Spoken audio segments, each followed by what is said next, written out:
As a chiropractor, how much should you spend on ads? What should your advertising budget be? This is a topic that recently came up, and I thought I would answer it based on my experience with clients. My controversial answer is that you shouldn't have an advertising budget. I'll explain why. Let's dive in. By the way, real quick, my name's Gavin. I'm with Central Health Supply, and basically our goal is to help chiropractors with the business side of things so that they can focus on being doctors. All right, so why shouldn't you have an advertising budget? After all the big companies have it. I mean, everyone has an advertising budget, so why shouldn't you have one? Well, let me give you some quick background. So largely, there are two types of advertising. There is direct response, and there is branding.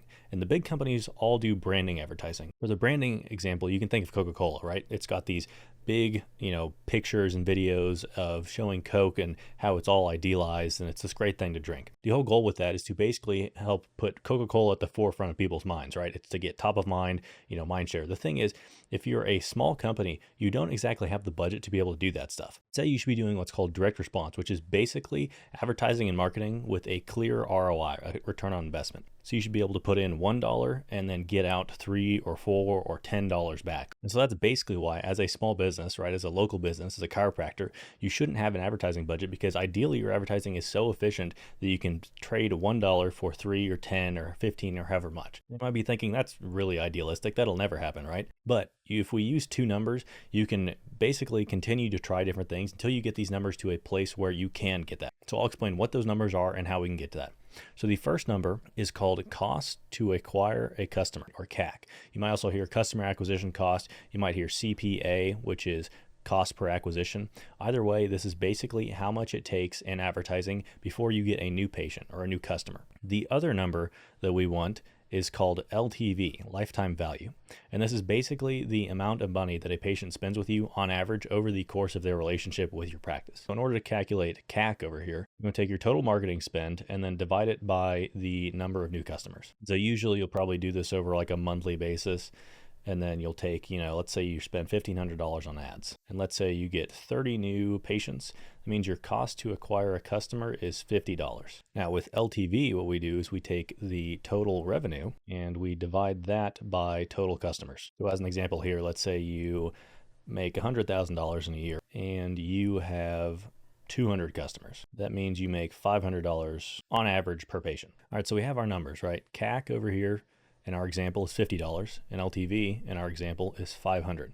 So what we would then do is we would compare these two in a ratio of LTV to CAC, and ideally it's at least 3 to 1 or higher. And so in this case, you can see that LTV is $500 and CAC is 50. And so that means we make 10 to 1, right? So for every dollar we put in, we get $10 back in LTV. As a quick note, usually what you want to do is you want to take LTV and calculate it over a monthly period as well. And so this gives us, let's say over the first month, right? Let's say they come in for 5 appointments, $50 each, right? So let's say it's $250, but over the course of a year, maybe they come in another 5 times.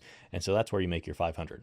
Knowing this is useful because this is where we want to get our 3 to 1 is in the first 30 days. Because as long as you have that, you usually have enough cash flow to continuously be able to spend more money on advertising and continuously get new patients. And whenever that's the case, right, whenever you continuously have enough cash flow to be able to put more money in advertising, you can throw your advertising budget away, because the cap is no longer how much money you spend on advertising.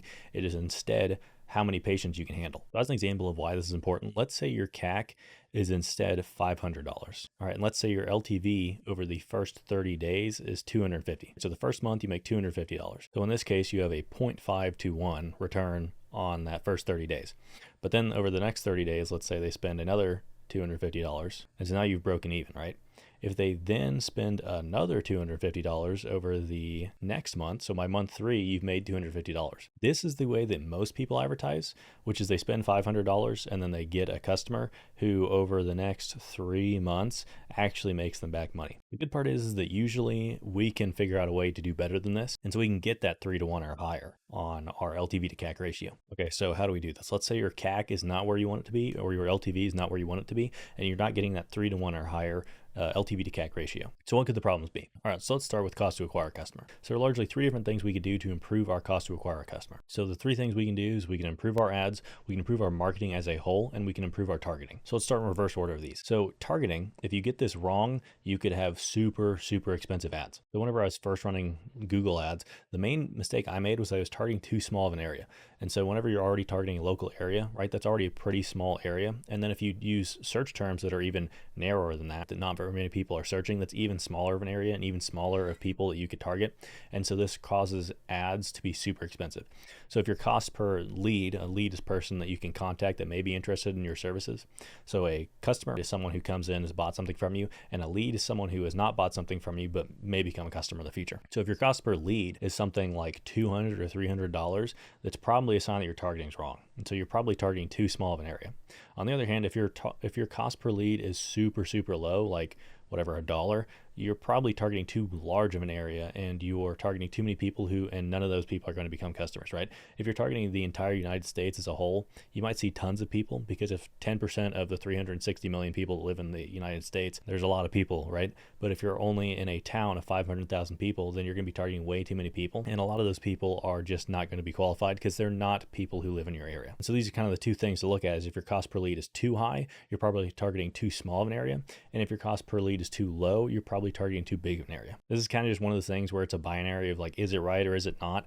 And if it's not right, we can't really continue. And if it is right, then it might be one of these other things. And so this is one of the first things to check, is to make sure you're targeting the right area, and then make sure your keywords are broad enough. Like you should be targeting stuff like chiropractor, back pain, that kind of stuff. I have a video on this channel of some of the Google Ads mistakes that I was making and then how I corrected them.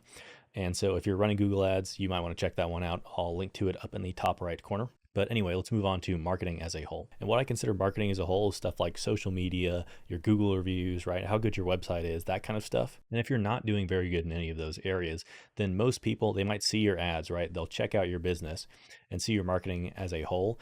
And if it's not very good, then they'll probably just ignore your ads and stuff from then on. And so this is especially prevalent with Google ads, where people will see your Google reviews. And if you have, let's say you have 7 reviews and your closest competitor has something like 140, right? The guy with 140 is going to win. And so that's why you want to do stuff like make sure you're active on social media, make sure you have a lot of Google reviews. So if you don't have very many Google reviews, the first video I made on this channel was about how to get more Google reviews. I'll link it up in the top right. And the last video I made is on the 4 things that I've seen the chiropractors who had the most successful ads all had in common. So I'll link to that one as well. All right, and then the third thing is the ads themselves.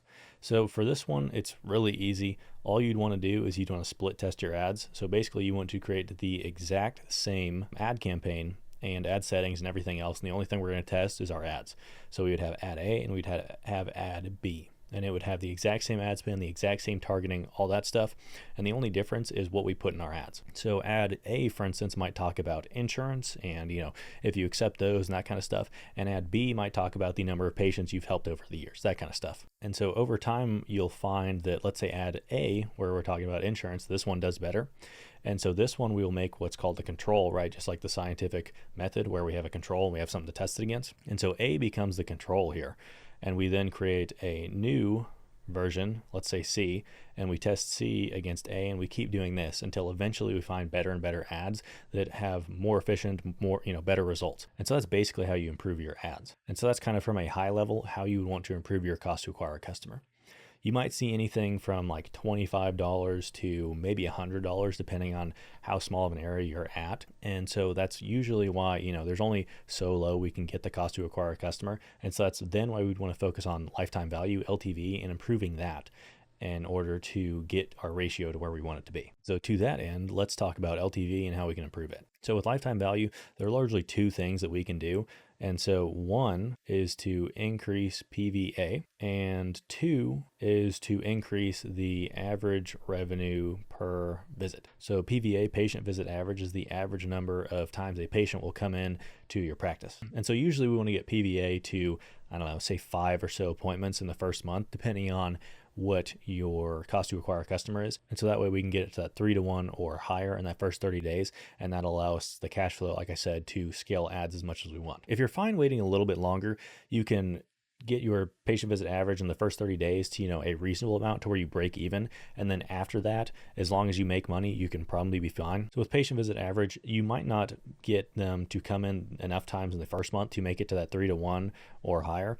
But as long as in the first month you break even, right? So we get our 1-to-1, Usually, as long as you make money in the next and subsequent months, then usually this could probably be fine for you. We just don't want to be in a position where we lose money in that first month. For most chiropractors, patient visit average will be the one to focus on because most chiropractors don't have other services and stuff that they add on that would increase the average revenue per visit. So usually we'd focus on patient visit average, especially in the first 30 days, so we increase patient compliance, right, with the plan that you set them out on. That way they get back to 80, 90, 100%, and you have a predictable amount of revenue coming in for the business side of things. But average revenue per visit is also something to look at.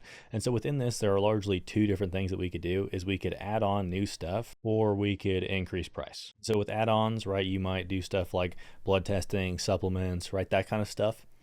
And with price, usually, for most chiropractors, this is usually just something you want to check if you haven't updated your prices in a long time, because inflation will eat into your margin. This is one of the main reasons that a lot of small businesses will go out of business, because they don't keep their pricing up.